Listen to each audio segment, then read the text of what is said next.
minimarket yang tidak mengakomodir di wilayah sekitarnya, tenaga kerjanya, kemudian juga limbah-limbahnya. Dalam Perda nomor 4 tahun 2016 jelas dikatakan bahwa semua pelaku usaha yang sifatnya retail, swalayan maupun minimarket wajib mengakomodir warga sekitarnya dulu.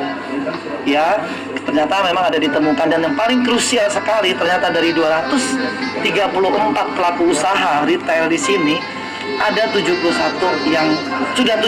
yang baru mengurus surat izin, sementara 163 boleh dikatakan tanda tanya tidak ada izinnya.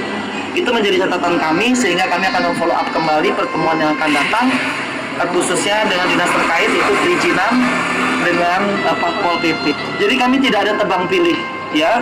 Kami harus betul-betul melakukan kegiatan ini karena ini adalah perda yang dilanggar, ini adalah perda. Ternyata ada 163 yang sampai dengan hari ini tidak ada izinnya. Kesalahan siapa ini? Adalah dalam hal ini pemerintah kota dalam fungsi pengawasannya, monitoringnya, itu tidak sampai ke situ ternyata.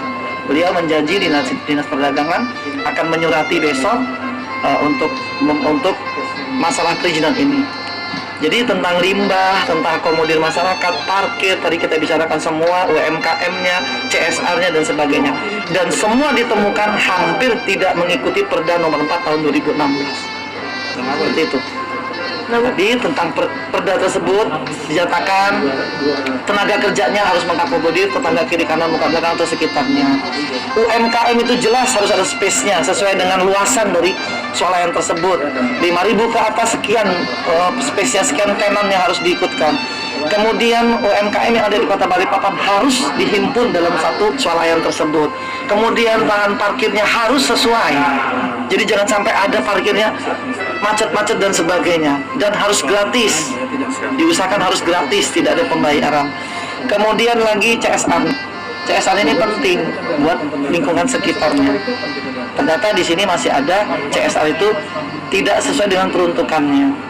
Tapi katanya menurut mereka selama ini hanya proposal. Seperti itu. Setelah dilakukan RPP ulangan apakah nanti ke depan ada penutupan? Kami harus lihat dulu perizinannya. Kami minta tadi hasil pertemuan ini, kami minta semua hal-hal yang terkait tadi kami bahas dibuatkan laporannya.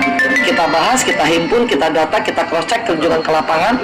Kemudian kita akan temuin berapa sebetulnya yang tidak ada izinnya. Kalau memang itu melanggar dan tidak bisa dia penuhi, harus kita tutup. Itu konsekuensinya, harus kita tutup. Karena kami mementingkan adalah toko-toko tradisional. Masukannya Bu dari Maksi dengan lokal dan nasional, Bu, karena kan lebih banyak nasional.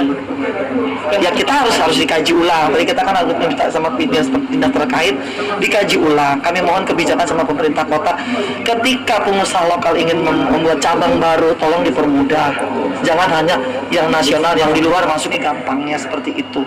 Kami sudah memberikan perda tersebut sudah kuat, tapi tolong diikuti. Kami akan berikan sanksi sesuai dengan aturan yang berlaku. Ya.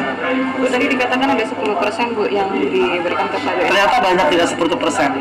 Justru pengusaha lokal yang banyak mengikuti perda nomor 4 tahun 2016 tersebut, seperti Yova, Maksi. Justru itu mereka sudah ikuti aturannya. Ya, seperti itu. Oke, terima kasih.